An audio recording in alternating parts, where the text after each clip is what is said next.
เอ้ยโยสวัสดีครับอยู่กับผมเชนเล็กวันนี้จะทำคลิปเปรียบเทียบการ์ดเผ่าแล้วก็ขนาดนะครับว่าค่าโจมตีเผ่าค่าป้องกันเผ่าการโจมตีขนาดแล้วก็ป้องกันขนาดเนี่ยจะส่งผลดาเมจจริงประมาณกี่เปอร์เซ็นต์นะครับสำหรับค่าโจมตีเผ่าหรือว่าค่าป้องกันเผ่านั้นๆที่ 1% นะการให้ได้นะครับจะคือการ์ดที่ทำการโจมตีดาเมจเดมิฮิวแมน20%นะครับส่วนการ์ดสเกลวอร์เกอร์จะเป็นการ์ดที่ทำดาเมจต่อมอนสเตอร์ที่เป็นเผ่าขนาดกลางทั้งหมด 18% การ์ดกอบบินจะเป็นการ์ดที่ใส่ในส่วนของหน้านะครับจะทำการสร้างดาเมจต่อขนาดกลางทั้งหมด 8% การ์ดทาร่าฟ็อกจะเป็นการ์ดที่ป้องกันเผ่าเดมิฮิวแมนทั้งหมด 15% นะครับแล้วก็การ์ดดอปเปอร์นะครับจะเป็นการ์ดที่ป้องกันดาเมจขนาดกลางทั้งหมด 8%ซึ่งแต่ละการ์ดในการทดสอบครั้งนี้นะครับจะทำการอัปเกรดไว้ประมาณ1จะมีกบแดงนะครับที่เป็น2ดาวแต่ว่าทางการ์ดไฮด้าที่เป็นการ์ดไฮด้าหรือว่าการ์ดเหมืองเนี่ยจะมีแค่1ดาวเท่านั้นนะครับเพราะว่าดวงไม่ดีนะครับไม่ตกเลยจะมีแค่การ์ดกบแดงนี้ที่ทำไว้2ดาวนะครับเดี๋ยวจะพาไปดูสไลด์กันจากตารางนี้นะครับสีแดงคือฝั่งโจมตีนะสีฟ้าก็คือจะเป็นฝั่งป้องกันครับเลส B ก็คือเลสโบนัสนะเลส R ก็คือการป้องกันเผ่าไซส์ B ก็คือการโจมตีขนาดไซส์ R ก็คือการป้องกันขนาดนะครับการโจมตีเบื้องต้นตอนที่ไม่ได้ใส่การ์ดเลยของทั้งทางตัวละครที่โจมตีแล้วก็ป้องกันเนี่ยจะอยู่ที่ 10,000 นะครับตรงช่องนี้ก็คือความแตกต่างก็คือ 0% นะครับแต่ว่าเดี๋ยวพาไปดูตรงส่วนอื่นกันต่ออันนี้ก็คือจะเป็นการเพิ่มขึ้นของเปอร์เซ็นต์ของการ์ดแต่ละใบนะครับก็คือการ์ดไฮด้า1ดาวจะ 25% การ์ดเหมือง1ดาวอยู่ที่ 22% นะครับการ์ดกอบบิน1ดาวอยู่ที่โจมตีขนาดกลาง 11% การ์ดกบแดงป้องกันเผ่าอยู่ที่ 19% นะครับที่2ดาวแล้วก็การ์ดดอปเปอร์ป้องกันขนาด 11% นะครับที่1ดาวมาดูกันแบบนี้ดีกว่านะครับผมจะได้วาดเขียนแล้วก็อาจจะทำให้ทุกคนเข้าใจไปพร้อมๆกันได้มากขึ้นด้วยนะครับหลังจากที่ผมลองตอนแรกแบบลองแบบไม่มีการ์ดไฮด้าใช่ไหมครับตรงนี้มันก็จะตีเข้าอยู่ที่ประมาณ 10,000 ดาเมจตรงนี้แต่พอผมใส่การ์ดไฮด้าเข้ามาทำให้เลสโบนัสของผมเนี่ยมีทั้งหมด 25% นะครับโจมตีกับคนที่ไม่มีเลสก็คือส่วนต่างอยู่ที่ประมาณ 25%ส่วนต่างอยู่ที่ประมาณ 23% นะครับดาเมจที่แตกต่างกันจริงก็คือประมาณ 30% เลยนะครับก็คือความแตกต่างของป้องกันเผ่ากับการโจมตีเผ่าที่ 23% ให้ดาเมจมากถึง 30% นะครับส่วนถ้าเป็นการ์ดเหมืองตรงนี้ SW คือเหมืองนะครับความแตกต่างที่ประมาณ 20% จะให้ดาเมจอยู่ที่ 25% นะครับซึ่งคิดเฉลี่ยได้ประมาณความแตกต่างจริงของดาเมจที่เกิดขึ้นนะครับสำหรับค่า 1% ของค่าตีเผานะจะอยู่ที่ประมาณ 1.2% ส่วนถ้าเป็นการโจมตีขนาดจะอยู่ที่ 1.14% ก็ประมาณนี้นะแล้วผมก็ลองใส่ไฮด้า2ใบนะครับทำให้มีค่าตีเผาเนี่ยอยู่ที่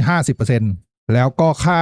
ป้องกันของทางตัวป้องกันเนี่ยไม่มีเลยแต่ว่าดาเมจที่ควรจะโดดไปที่ 60% นะครับเพราะว่าใส่ใบหนึ่งมันเพิ่ม 30% ใช่ไหมแต่ดาเมจกลับเพิ่มมาแค่ประมาณ 55% นะครับซึ่งมันโดน Diminishing Return นะยิ่งเพิ่มเยอะไปยิ่งไม่มีประโยชน์นะครับแล้วพอผมสลับไปใส่เหมืองกับไฮด้านะครับก็คือตรงช่องนี้25ขนาด26ดาเมจที่เฉลี่ยออกมานะครับก็เพิ่มขึ้นเป็น58ความต่างนะครับ 58% นะครับซึ่งเพิ่มมาจากตรงใส่2ไฮด้าเนี่ยประมาณ 3% ที่ค่าไฟนอลนะแล้วถ้าเราเจอคนใส่กบแดง2ใบเราควรที่จะใช้การ์ดไฮด้าหรือว่าการ์ดเหมืองนะครับก็ตรงนี้ก็คือคำตอบนะครับเมื่อผมมีเผ่า50คนที่โดนโจมตีมีเผ่า40ดาเมจที่ทำได้ก็อยู่ที่ประมาณนี้นะครับ 12.5% แล้วพอผมมาใส่ไฮด้ากับเหมืองไปตีคนที่มีกบแดง2ใบดาเมจจะอยู่ที่ 6.5% นะครับขนาดเราบวกเขาอยู่20%เผ่าเรา15%เผ่าเราติดลบ15%แต่ว่า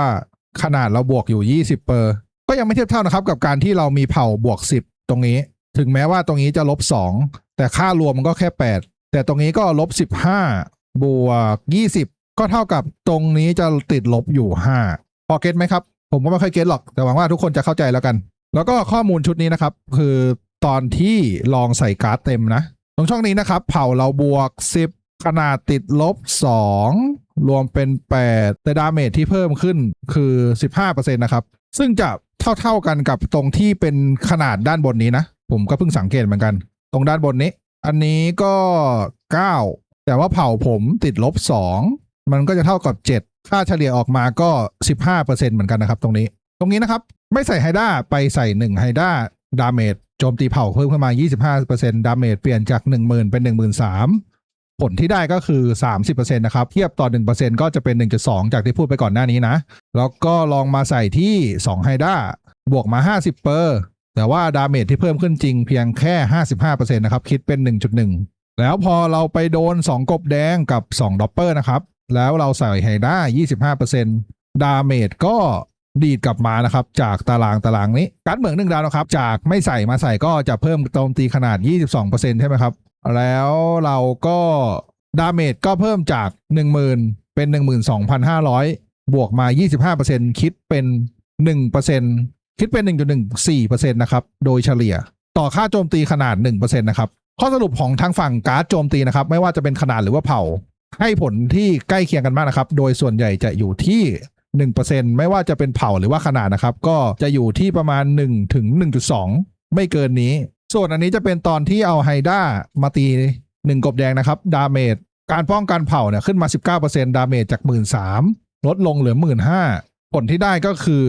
19% คิดเป็น1กว่าเปอร์เซ็นต์นะครับ2ไฮด้าตี2กบแดงนะครับป้องกันเผ่าขึ้นมาเป็น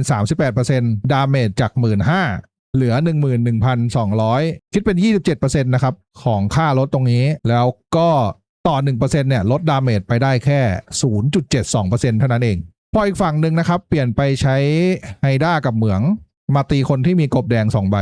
ดาเมจที่ลดได้นะครับก็จะอยู่ประมาณ 32% คิดเป็น 0.86% ซึ่งเพิ่มมาจากเผ่าเพิ่มมาจากไฮด้า2ใบแค่นิดเดียวเองนะครับส่วนลองเอาการ์ดเผ่าไปตีการ์ดป้องกันขนาดนะครับที่ไฮด้าตีดอปเปอร์กันขนาดขึ้นมาทั้งหมด 11% ก็ลดดาเมจไปได้ทั้งหมด 12% คิดเป็น 1.12% นะครับข้อสรุปนะครับก็คือการ์ดป้องกัน 1% เนี่ยไม่ได้หักคงที่ทุกบริบทนะครับแต่ข้อมูลนี้ป้องกันเผ่าป้องกันขนาดเฉลี่ยใกล้กันนะครับอยู่ที่ 0.9 ถึง 1% ต่อการเพิ่มขึ้นของการป้องกันเนี่ย 1% นะการ์ดกบแดงนะครับแล้วก็การ์ดดอปเปอร์นะครับการ์ดกบแดงจะให้การป้องกันเยอะกว่าการ์ดดอปเปอร์ก็คือหมายความว่าการป้องกันเผ่าตอนนี้นะครับจะให้ลดดาเมจมากกว่าการป้องกันขนาดอยู่ที่ 0.4 ไม่ใช่สิ 0.04% นะครับซึ่งความแตกต่างก็ไม่ได้ขนาดนั้นแล้วการ์ด2ใบนี้ก็อยู่ในโพซิชันที่ต่างกันก็แนะนำว่าให้ใส่ทั้ง2อย่างก็จะดีกว่ากันนะครับแต่ว่าอันนี้จะใช้ไม่ได้กับการป้องกันพารานะครับต้องไปดูกันอีกทีว่าเราจะกันพารายังไงดีก็อันนี้ก็จะเป็นตารางการคำนวณอีกอันนึงนะครับก็ความแตกต่างทุกคนก็สามารถพอสแล้วก็ดูได้เลยนะครับถ้าทุกคนเจอคนที่ไม่มีโล่นะครับการใส่ไฮด้ากับเหมืองเนี่ยจะให้ดาเมจที่ดีกว่านะครับตรงชุดนี้แล้วก็ถ้าไปใส่2ไฮด้าเนี่ยดาเมจจะโดนลดทอนลงไปเยอะเลยนะครับก็เดี๋ยวจะมีชีทให้ทุกคนลองเอาไปใส่ค่าดูนะครับตรงนี้สมมติว่าผมเล่นอาชีพอย่างวิสาหรือว่าแอนนะครับที่ใส่การ์ดไฮด้า1ดาว2ใบนะครับก็จะมีเผ่าอยู่ที่ 50%การป้องกันเผ่าตอนนี้ผมคิดว่าโดยทั่วๆไปแล้วจะอยู่ที่ประมาณถ้าอ้างอิงจากตัวละครผมเองก็อยู่ที่ 40% นะครับไซส์ดาเมจนะครับในช่องนี้ช่องที่3แล้วก็เขาจะเหลือการ์ดอาวุธ1ช่องใช่ไหมครับเขาก็จะใส่การ์ดก๊อบบินเขาจะเหลือช่องใส่การ์ด1รูใช่ไหมก็จะใส่เหมือง 22% กับการ์ดก๊อบบินหน้าอีก 22% เป็น 44% การป้องกันขนาดนะครับอ้างอิงจากตัวละครของผมเองนะครับอยู่ที่ 28% ดาเมจที่เพิ่มขึ้นทั้งหมดนะครับก็คิดเป็น 27% นะครับทางช่องด้านนี้แล้วก็ตรงนี้นะครับจะเป็นค่าสรุปของเรานะครับก็คือเราจะมีเผ่าอยู่ชนะอีกฝั่งอยู่ 10% ขนาดอยู่ที่ 16% นะครับเอาท์พุตจะอยู่ที่ประมาณ 26% เป็นค่าเฉลี่ยนะครับของดาเมจที่เพิ่มขึ้นเนี่ยอยู่ที่ 27.6% ช่องสุดท้ายนะครับก็จะมี suggestion บอกนะครับว่าควรหาค่าเลสเพิ่มก่อนเพราะว่าจำได้ไหมตอนที่พูดไปต้นคลิปนะครับว่าการโจมตีเผ่าจะให้ดาเมจต่อ 1% ที่มากกว่าอยู่ที่ 1.2% นะครับทางขนาดจะอยู่ที่ 1.14%ซึ่งเผ่าของเราอยู่ต่ำกว่าการเพิ่มขึ้นของขนาดอยู่ที่ประมาณ 6% นะครับซึ่งถ้าเราไปเพิ่มเผ่าเนี่ยจะให้ผลที่ดีกว่านะครับในการคำนวณครั้งนี้นะแอสซัสซินมีพาสซีฟที่เพิ่มขนาดกลางเนี่ย 20% ทำให้แอสซัสซินถ้าโถมใส่ไฮด้า3ใบเนี่ยจะเป็นอะไรที่โหดมากๆนะครับเราลองเลื่อนกลับมาสมมุติว่าเราเป็นอาชีพแอสซัสซินนะครับที่ใส่3ไฮด้าที่มีพาสซีฟอย่างการ์ดเหมืองอยู่อีกตรงนี้ก็จะเป็น40ไม่ใช่สิ42เอาจริงตรงนี้ผมคิดผิดไปนิดนึงนะครับในตอนแรกผมคิดว่าตอนนี้ทุกคนน่าจะมีค่าผมลืมคิดค่าพาสซีฟที่มาจากเมาส์อีควิป ที่มันจะให้ค่าไซส์อยู่ที่ 4% ของณสเตตปัจจุบันของตัวละครที่ผมเล่นอยู่นะครับก็จะเป็น26แต่ไม่เป็นไรเดี๋ยวเราจะเพิ่มเป็นสมมุติว่าเราเล่นแอร์แล้วกันเราจะมี46%ขนาดแล้วก็มีเผ่าที่75%แบบไม่ใส่เหมืองนะครับผมคิดว่าตรงนี้แหละน่าจะเป็นเหตุผลว่าทำไมแอดมันถึงแรงบันไลนะครับค่าเผ่าจะชนะคนที่มีกบแดง2ดาว2ใบเนี่ยอยู่ที่ 35% ค่าไซส์อยู่ที่ 18% นะครับมัลติพายเอาท์พุตที่ทำได้นะก็คือ 59% นะครับโคตรเยอะตอนนี้นะครับตัวละครป้องกันแทบจะเป็นไปไม่ได้เลยนะครับที่จะทำค่าป้องกันเผ่าหรือว่าป้องกันขนาดเนี่ยให้มากกว่าพวกตัวละครสายโจมตีนะครับยิงแอสซัสซินที่มีการโจมตีขนาดมาให้ฟรีๆที่ 20% ที่เป็นพาสซีฟเนี่ยทำให้ทุกอย่างเนี่ยเละเทะตุ้มเป๊ะไปหมดนะครับนี่ขนาดเนิร์ฟแล้วผมยังรู้สึกว่าหลายๆคนก็ยังแรงอยู่เลยนะครับก็หวังว่าคลิปนี้จะเป็นประโยชน์กับทุกคนบ้างนะครับก็ไม่รู้ว่าจะเข้าใจที่ผมพูดกันหรือเปล่าถ้าไม่เข้าใจก็พิมพ์ด่าได้เลยนะครับพูดงงๆกงๆอะไรตรงไหนไปหรือว่าจะเสริมเพิ่มเติมข้อมูลอะไรก็ได้นะครับอันนี้เป็นข้อมูลที่ผมเทรนนะครับแล้วก็ให้ AI มันช่วยสรุปออกมาผลที่ได้ก็จะประมาณนี้แล้วเดี๋ยวจะแปะชีทไว้ให้ทุกคนได้ลองใช้ดูแล้วกันนะครับไม่รู้ว่า